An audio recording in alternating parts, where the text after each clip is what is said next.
Siempre había sentido el anhelo de que mi primera visita...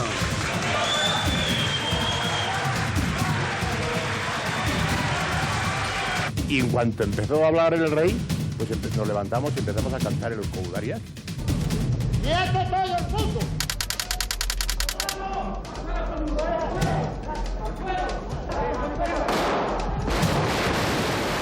Cuando vi entrar a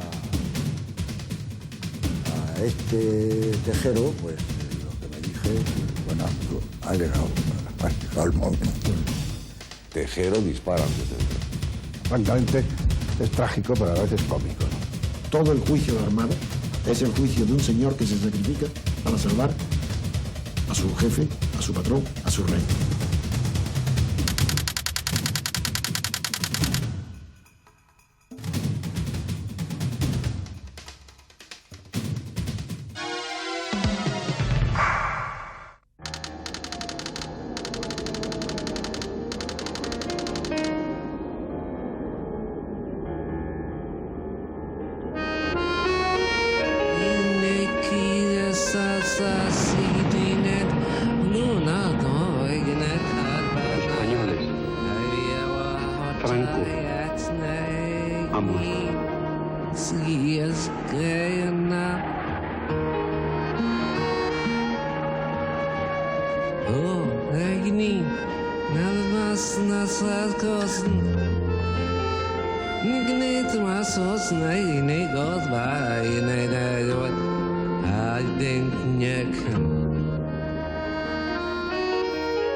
...1981...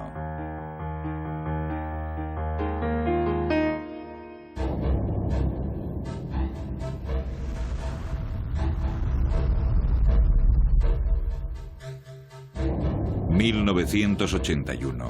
fue el año de la tensión, de la máxima tensión vivida desde el inicio de la transición. ETA militar había secuestrado al ingeniero de la central nuclear de Lemóniz, José María Rien Estrada. A cambio de su libertad, piden el cese de las obras y la demolición de Lemóniz. A pesar de las manifestaciones populares pidiendo su libertad, ETA ejecuta al ingeniero.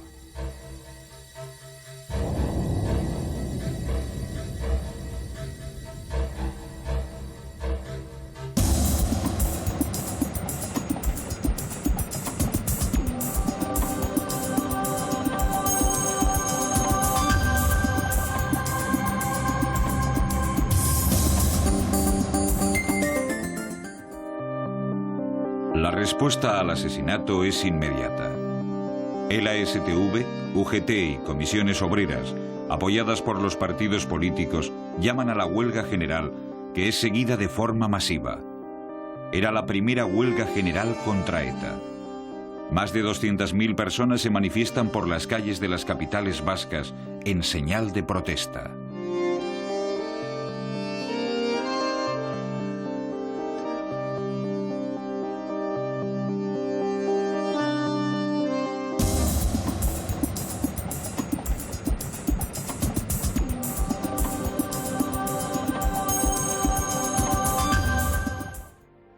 Las acciones de las diferentes ramas de ETA se suceden.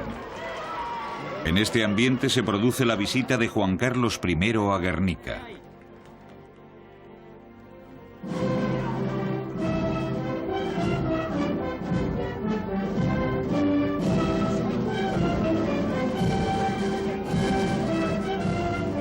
En los bancos de la Casa de Juntas de Guernica están presentes por primera vez los parlamentarios de Herri Batasuna.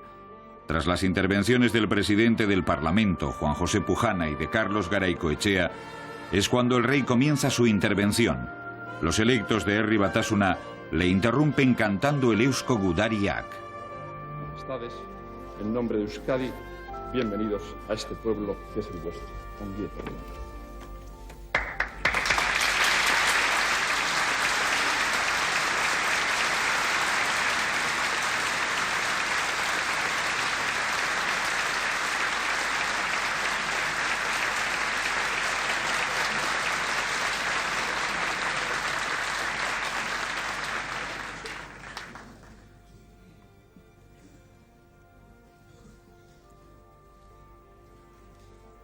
Siempre había sentido el anhelo de que mi primera visita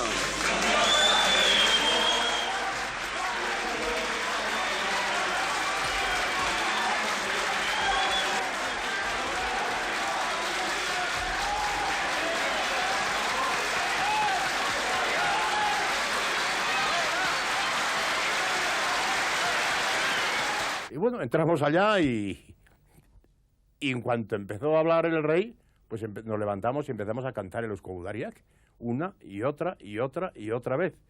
Sin cansarnos, hasta el rey nos hacía de vez en cuando visiblemente afectado que levantásemos la voz y todos los lacayos aplaudiendo a rabiar, ¿no? Los esfuerzos del presidente del Parlamento porque los representantes de Herri Batasuna cesasen en su actitud resultaron infructuosos.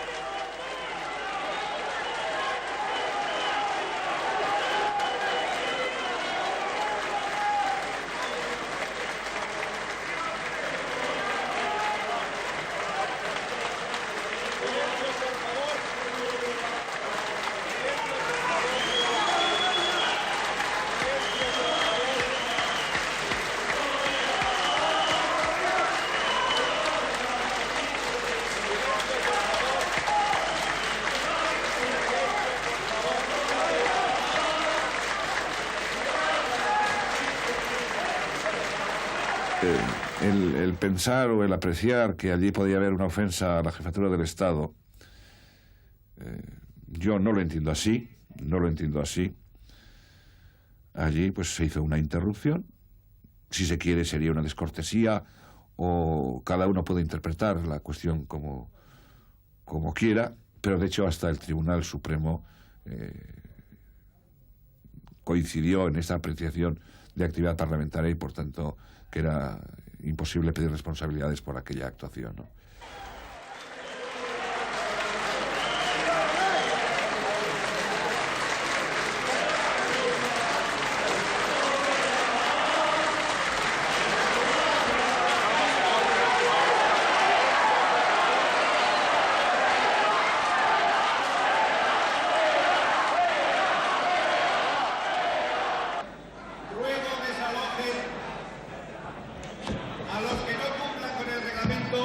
En vista de que los parlamentarios de Herri Batasuna no cejaban en su actuación, el presidente del Parlamento ordena el desalojo de aquellos que no cumplen el reglamento.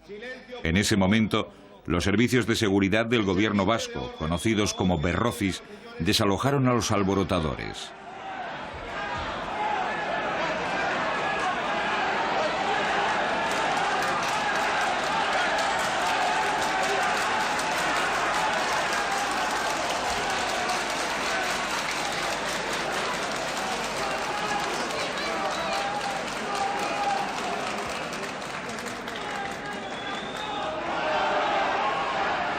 Silencio, por favor.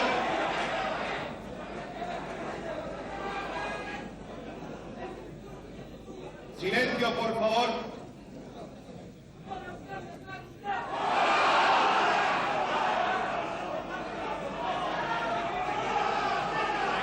Silencio, por favor.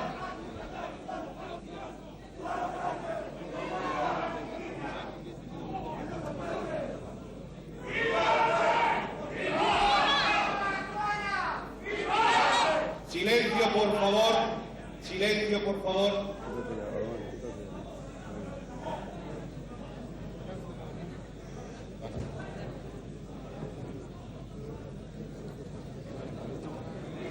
Les dijimos que era cuestión de un par de minutos o 3 minutos, que en 2 o 3 minutos se resolvía el tema.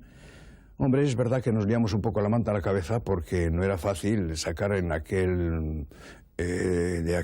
casa de juntas donde estaba plena, pletórica, estaba llena de gentes, el sacar a 15, no me acuerdo cuántos eran, si eran 15 o 17 parlamentarios de HB, sacarlos sin más, en fin, para imponer, siguiendo instrucciones y órdenes del presidente del Parlamento, para implantar otra vez la normalidad, el bien hacer y el respeto como era debido.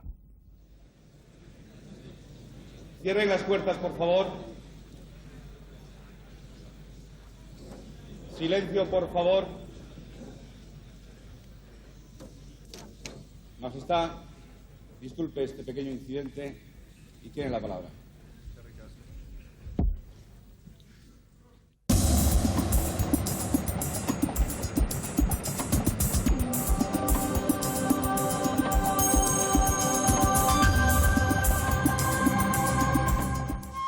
Cada nueva noticia era peor que la anterior.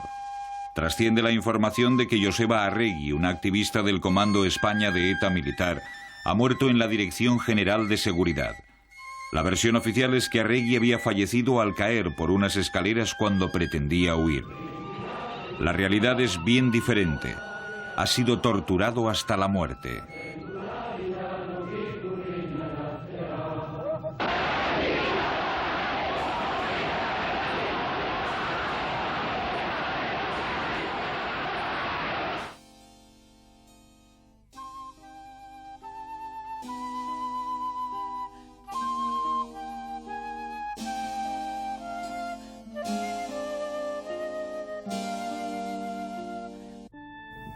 Las mismas fuerzas que una semana antes habían convocado la huelga general por la muerte de Rian, repiten convocatoria esta vez por el etarra asesinado. Reunidas las centrales sindicales, LSTV, UGT y comisiones obreras, conjuntamente con los partidos políticos EAJ-PNV, PSE, PSOE, PC, EPK y Euskadiko Esquerra, ante el brutal asesinato de José Arregui y Zaguirre, a consecuencia del trato recibido durante su permanencia en las dependencias policiales, animados por el mismo espíritu de hace una semana por el asesinato de José María Rian, han decidido, primero, convocar huelga general en Guipúzcoa, Vizcaya, Álava y Navarra para el lunes día 16.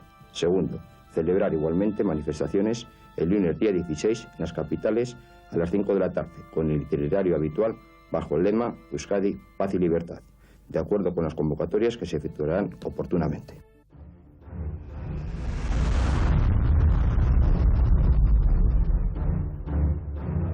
Los sectores ultras del ejército estaban dispuestos a acabar con aquel estado de cosas, y la agitación era evidente. Los acontecimientos que se estaban produciendo en Euskadi se sumaban como argumentos que justificasen lo que ellas llamaban una acción enérgica.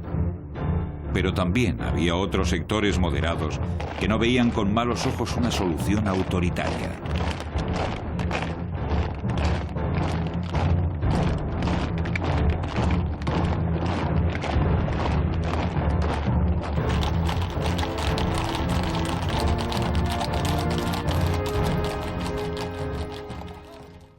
Es también algo que el pueblo español tiene derecho a conocer, y no lo conoce.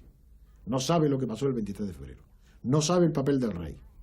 No sabe que el rey el día 13 de febrero recibía en su palacio, y para eso se tuvo que suspender la visita de Borbón-Dampierre, de Alfonso, al general Alfonso Armada. No lo saben. ¿Qué hacía un señor que tenía que estar en Lérida, que se presenta de improviso y sin permiso en la Zarzuela para entrevistarse con el rey el día 13? Tampoco sabe ni conoce los mensajes, algunos escritos lanzados en la madrugada del día 24, el día siguiente. Esto no se conoce. Tampoco se conoce, porque los medios no lo dan, el contexto íntegro del telegrama y las conversaciones telefónicas mantenidas con Milán del Bosch. ¿Por qué le dicen el telegrama que ya no puedo dar marcha atrás después de nuestra última conversación telefónica? ¿Por qué esos telegramas se retiraron de la agencia EFRE? ¿Por qué se han borrado todos esos rastros? Por una razón. Porque todo el juicio de Armada es el juicio de un señor que se sacrifica para salvar a su jefe, a su patrón, a su rey. Alfonso Armada es un caballero y ha preferido sacrificar su honor antes que complicar la implicación, el apoyo que pudo tener en la monarquía. Me voy, pues, sin que nadie me lo haya pedido, desoyendo la petición y las presiones con las que se me ha instado a permanecer en mi puesto, y me voy con el convencimiento de que este comportamiento, por poco comprensible que pueda parecer a primera vista, es el que creo que mi patria me exige en este momento. Se fraguó una conspiración en el que 40 diputados de UCD estaban juramentados para derribar a Suárez. Entonces, con socialistas, comunistas si se quiere, yo no sé si tocaron a los catalanes, a nosotros no nos dijeron nada, lo cual nos honra. Tenían ya el plan los votos suficientes para derribar a Suárez de la jefatura de gobierno. Pero aquí constitucionalmente hay lo que se llama, eso es una censura, ¿no? Una moción de censura, hay mayoría para tumbarle, pero aquí está metida en la Constitución española la moción de censura alemana, en la que si tú puedes tener los votos necesarios para tumbar al presidente, pero tienes que tener a la vez los votos necesarios para poner al siguiente, de tal forma que no haya hueco, como en Italia, que derriban, y luego están meses hasta formar otro gobierno. Eso se llama moción de censura constructiva. Entonces, el problema que tenían era que tenían los votos para derribar a Suárez, pero no se ponían de acuerdo quién iba a ser el presidente. Los socialistas querían un socialista, los de UCD decían, no, sí, pero para ese viaje nosotros no vamos a colaborar en tumbar a Suárez para poner uno vuestro. Entonces llegaron a un acuerdo. Buscar a una persona fuera del Parlamento y fuera de los partidos, que fuera acreditadamente democrática, del ámbito de las finanzas o de la economía o del ámbito militar, un militar inequívocamente democrático. Eso es lo que estuvo en marcha cuando todo lo de Armada y demás y lo de Lérida. Navarrete Merino. No. Don Manuel Núñez en Cabo.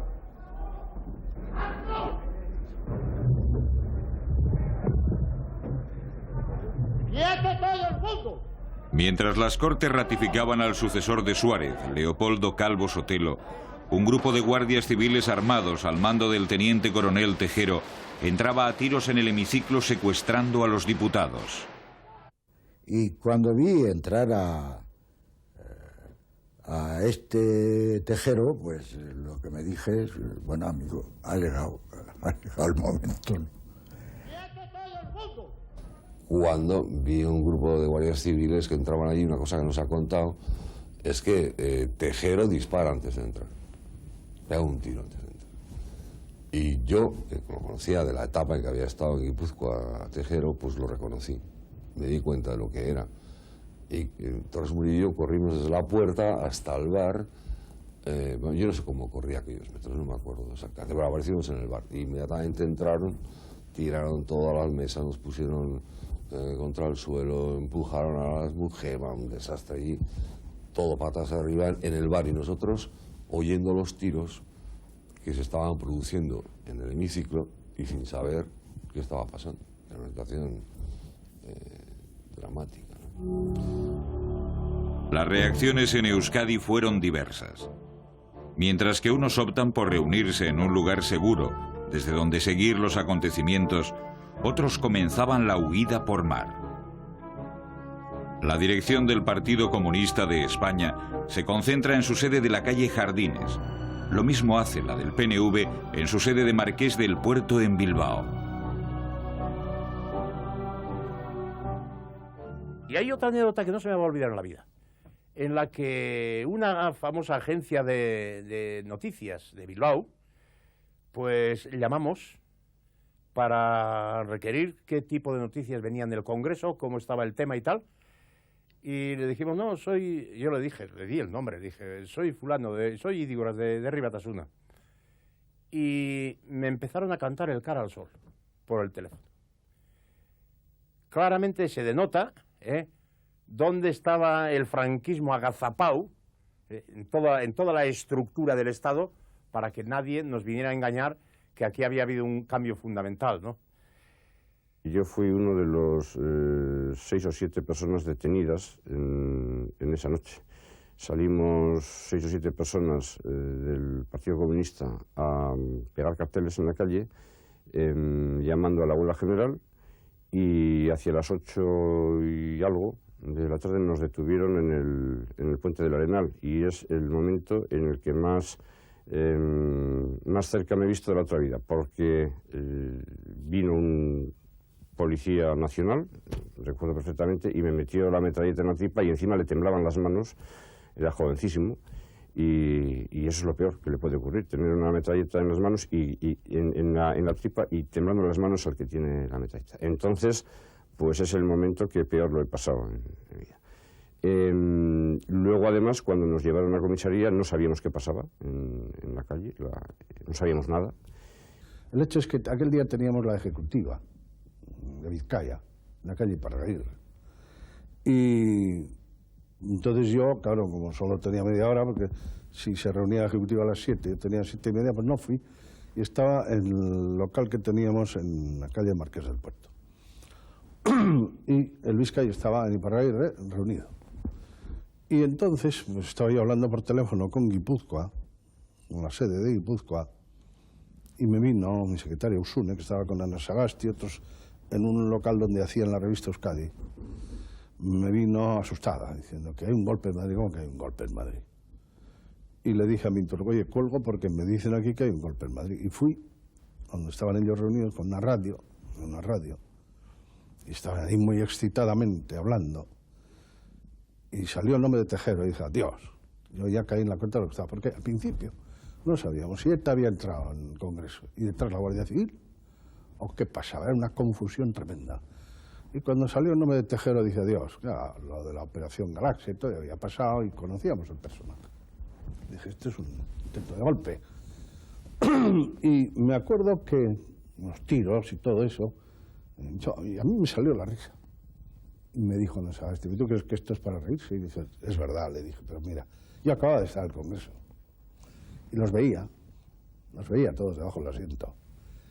Y francamente, pues yo tampoco suelo ser muy miedoso en esas ocasiones, y me entró la risa de ver la imagen en el Congreso a todos aquellos que yo conocía, con los que había estado 2 años hasta entonces, con unos tiros, tirando unos tiros con tricornio desde la mesa del presidente y todos debajo del escaño. Francamente, es trágico, pero a veces cómico, ¿no?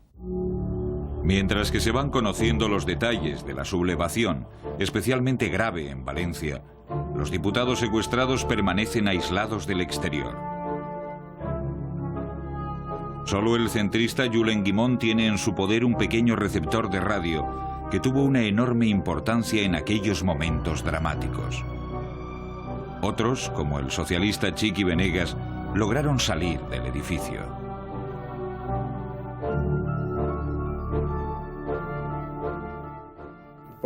Por circunstancias que no son del caso, tenía yo aquella noche entre mis papeles esta radio, que resultó ser el único medio de comunicación que tuvimos los diputados con el exterior.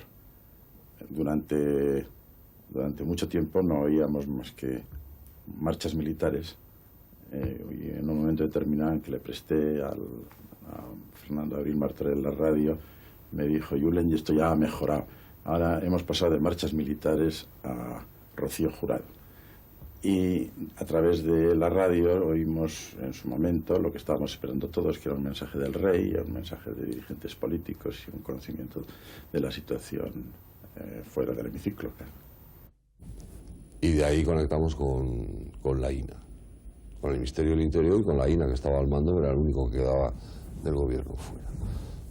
Y fue una noche muy dura porque se empezaron a tomar decisiones que yo no compartía. Estaban ahí todos los partidos políticos y la primera decisión que se toma es pues entrar, ¿no? Entrar como sea, ¿no? Y la INA manda a Aramburu Topete y a General Santa María al Palas a preparar la operación. Yo digo que eso es una equivocación muy seria, que espere, que no se puede entrar, porque si hay sangre, el ambiente de los guardias civiles estaba dentro de un enorme nerviosismo, si hay sangre iba a triunfar el golpe de Estado. Que tuviera calma a ver qué hacía el rey, y si el rey podía controlar la situación, pero entrar como fuera, disparando allí para salvar, rescatar al gobierno, rescatar a los diputados, a mí me pareció una barbaridad, y fui el único que me opuse diciendo que además hablaba en nombre del Partido Socialista y que no compartía esa operación. Y efectivamente, al cabo del tiempo de las horas, volvieron los 2 generales que he mencionado y dijeron que no era posible. Y luego se les ocurrió gasear, utilizar el sistema de ventilación para gasear a todos, lo cual me pareció pues, otro despropósito enorme. El ambiente de pánico se habría creado ahí, los diputados ahogándose, etcétera. Y los volvió a mandar al Palas a estudiar la operación, porque la INA tenía el empeño de resolver la situación antes de las 8 de la mañana, antes de que se incorporaran los militares a los cuarteles en toda España, ¿no? Los militares volvieron a los cuarteles. pero como herencia se gesta la Loapa, una ley que recortaba el proceso autonómico iniciado y que era considerada como una medida oportuna para evitar un segundo golpe. Durante años se mantuvo un debate sobre lo que se llamó la trama civil del golpe.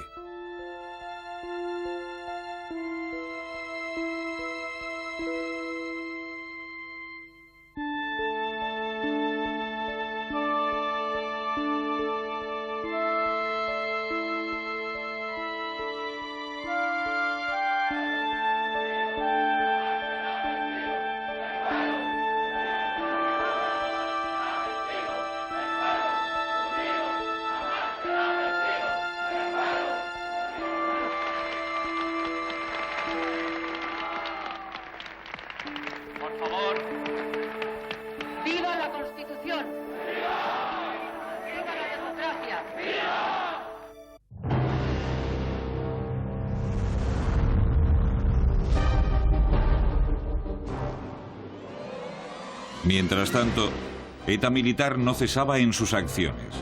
El 7 de mayo hiere gravemente al teniente general Valenzuela y a otras 13 personas, matando a un teniente coronel y a 2 subtenientes del ejército.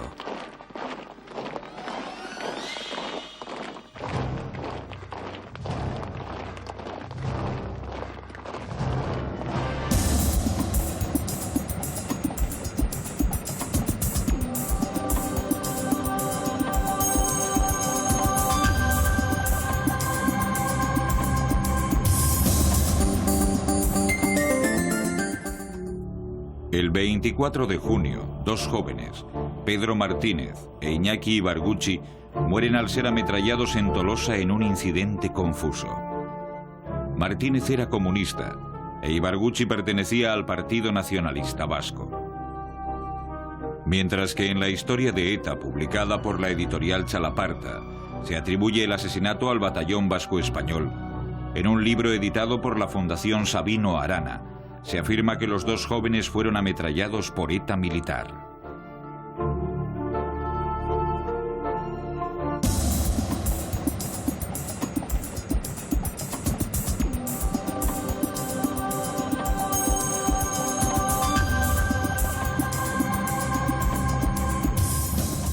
Aquel ambiente era propicio para que el gobierno central endureciese sus posturas.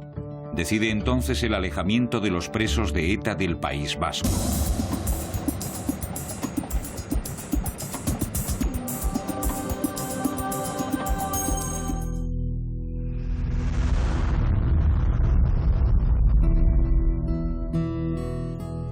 ETA político-militar había comenzado el año con una serie de acciones sonadas.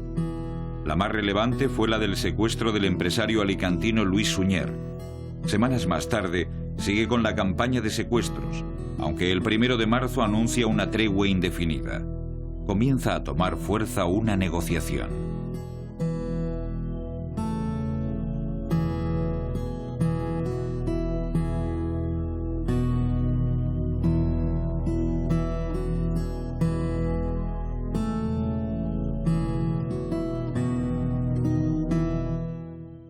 Hay un sector que se pliega, un sector minoritario, que se considera una organización de un 20% aproximadamente, se pliega a los planteamientos del sector mayoritario del partido, de Euskadi Ezkerra, que era que no se podía romper la tregua y que no tenía que haber más lucha armada y que había que desarmar la organización.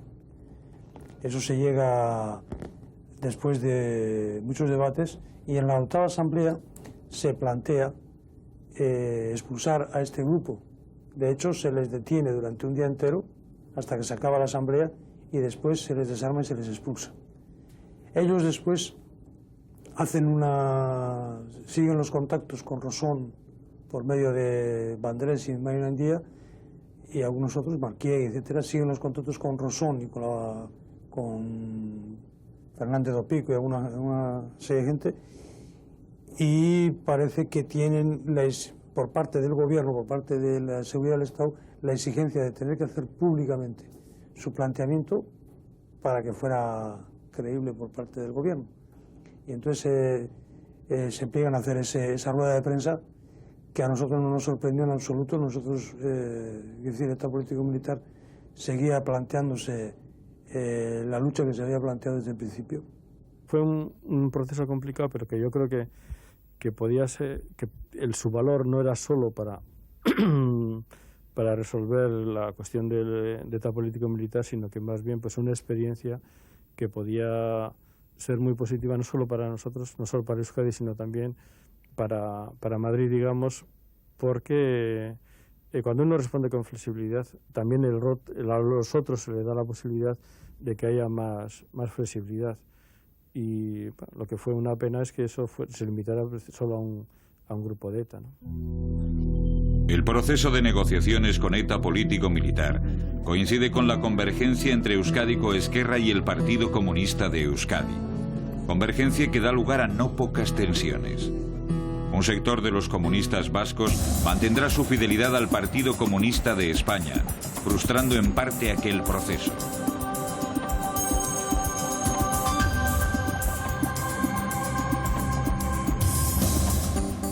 Baina guk ikusi genuen jarrera ofiziala nolait Marion Indiaren. Jarrera horren aurrean, EPKaren aurrean, gurea baino askoz zuhurragoa zela zentzu txar batean.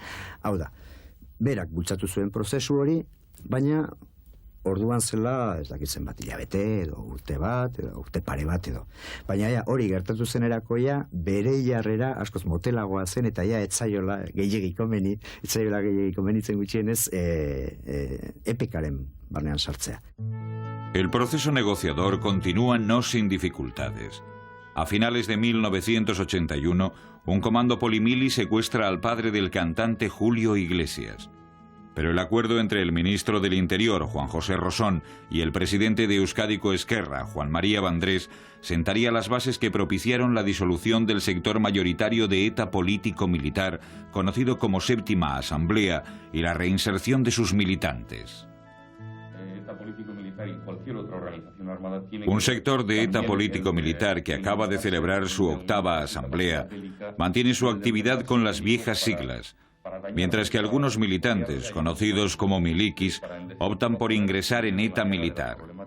La deportación a Cuba de los dirigentes de la 8ª asamblea supondría la extinción definitiva de la organización. De una manera o de otra de disponer de recursos económicos. Esos recursos económicos se consiguen a través de diversísimas formas, que es desde el secuestro al atraco a los bancos y al impuesto revolucionario también. A raíz de la séptima, de los aspiquis, es decir, de los arrepentidos, se produjo una crisis de dirección, de orientación en la organización y una falta de apoyo político evidente, y por lo tanto esa contradicción va creciendo en la organización hasta que hay un sector importante, el sector fundamental de la organización, que decide que si vamos a seguir peleando y vamos a seguir haciendo lucha armada por la independencia, por la soberanía y por un cambio social, hay que estar allá donde está el núcleo fundamental de esa pelea, que es en ETA militar. La idea no es otra.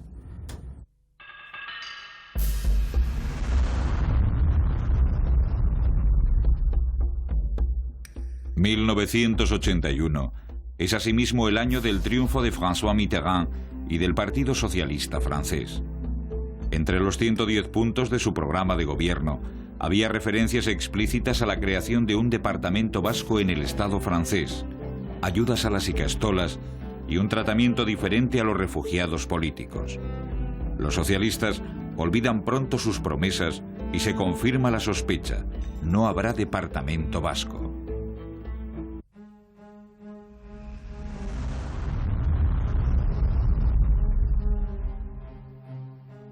Desde 1977 a 1982 se multiplican las acciones de guerra sucia contra ETA y también contra otras organizaciones políticas. Con ellas, las acciones del terrorismo negro de extrema derecha. Los gobiernos de UCD no quisieron o no supieron frenar un fenómeno que dejó tras de sí un reguero de muerte y desolación.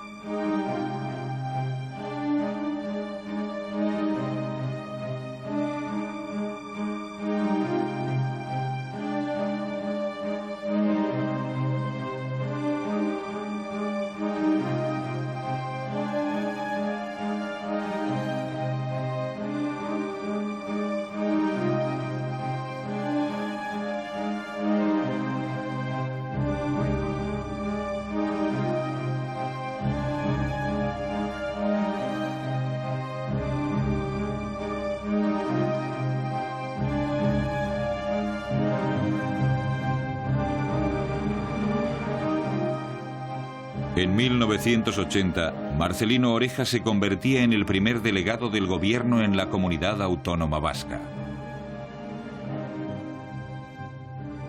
A este le suceden el general Sáenz de Santamaría y Jaime Mayor Oreja.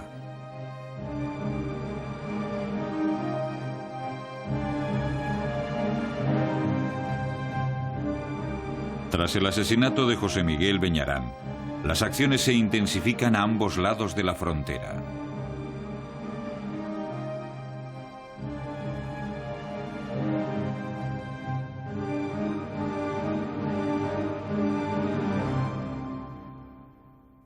Tras el atentado de Ispaster, dos jóvenes vascos, Yolanda González y Gisa Zubicaray, son asesinados en Madrid y Ondarroa.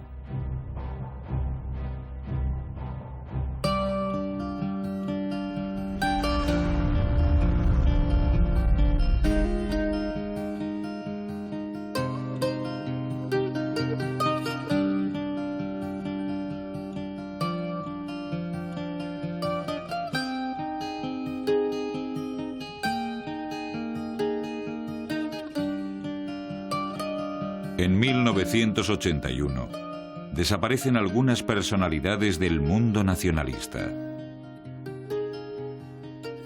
Uno de ellos fue Julio Jáuregui, abogado de la STV, diputado en tiempos de la República, director de emigración del gobierno vasco y secretario del PNV. Fue el encargado de negociar con Suárez la reforma en representación de la oposición vasca.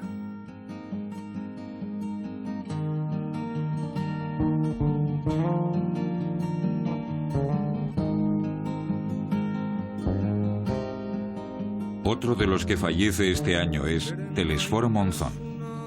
Presidente del Gipuzko Buru Batzar, fue consejero del gobierno vasco entre 1936 y 1956. Años más tarde funda Anaya Artea, uno de los organismos dedicados a la acogida de refugiados en el País Vasco continental. Tras abandonar el PNV en 1976, participa en la fundación de Herri Batasuna, organización a la que pertenece hasta su muerte.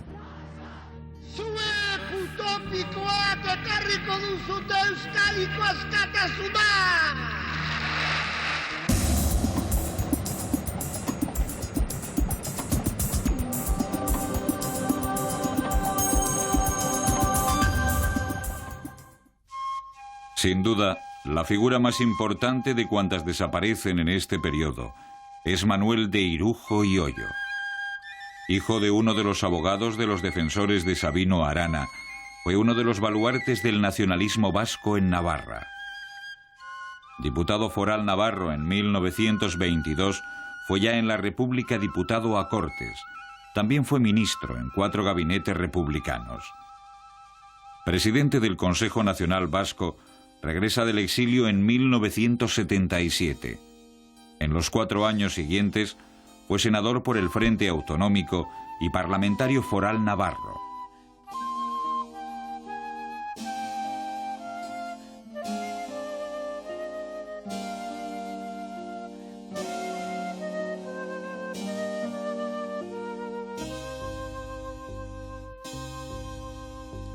Nafarra, hui Nafarra, Euskadi lehena, ederra zen ametsa zure erregena.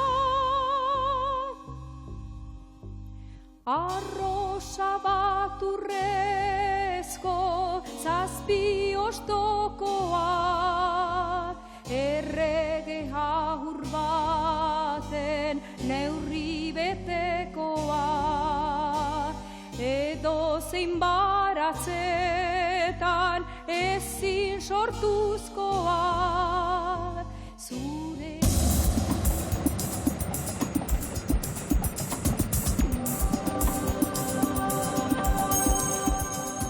Hemen gaude, ta pozutzen naiz, ta ziur zura eta ere bai. Ta zer ondo, zelan dihua, zure bufanda txuria. Lauteiatu gainean, ilargia erdian, eta zu gorutz behira. Zure keia eskuetan, futzara batekin putz, nere ana etorriko da, ta berriz izango gara. Zoriontzu, edo zein herriko haizetan.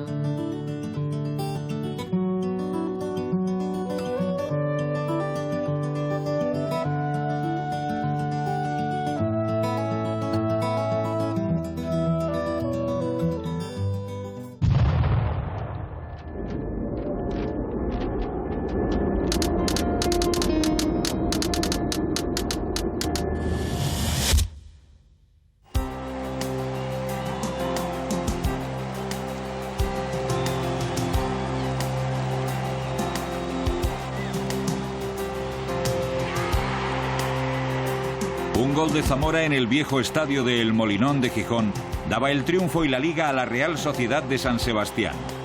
Comenzaba así una de las etapas más gloriosas del fútbol vasco. La Real repite título la temporada siguiente, siendo sucedida por el Athletic Club en el doblete.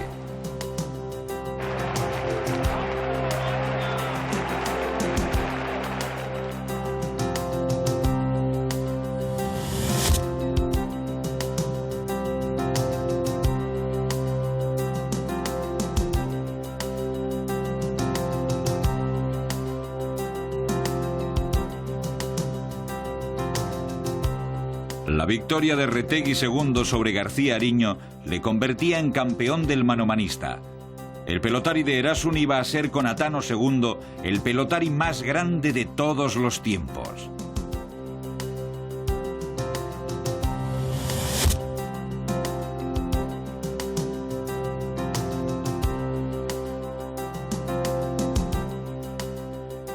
En 1981 llegaba a Madrid el Guernica de Pablo Picasso, una de sus obras cumbres.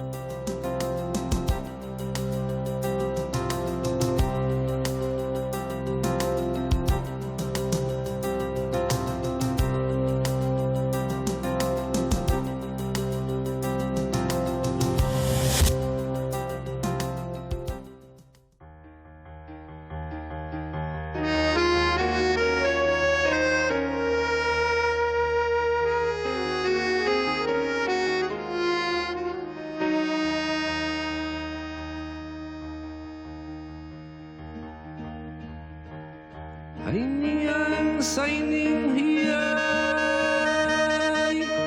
skuni heine chi